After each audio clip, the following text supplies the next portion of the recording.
I am surprised that you struggled with the Hawks one though. So do you want to take us through them? You have the win totals in front of you, right? I didn't struggle with the Hawks. I was just Oh. giving that as a general note. But yes, we can start with the Hawks. The over under was set at 47 and a half games, and I just think that's way too low. This is actually one that I had a good bit of discrepancy because I have them projected at 51 wins.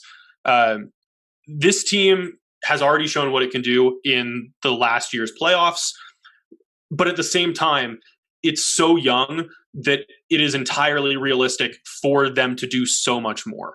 This is very much a year we could see Trae Young put together some sort of MVP case, more like on the back of the ballot than for the number one spot.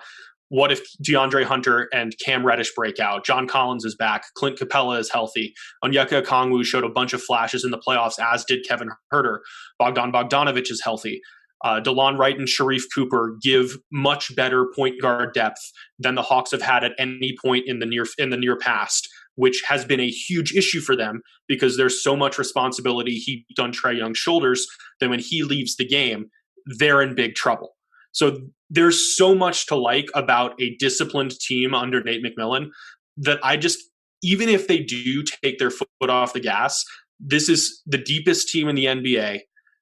And it is just filled with top end talent. And it now is prepared to survive life without Trae Young. So I don't see where the losses come from. And look, the data backs that up. When Bogdanovic and Lou Williams played together without Trae Young last year, the offense was absolutely fantastic. Now you're probably going to get a healthy DeAndre Hunter.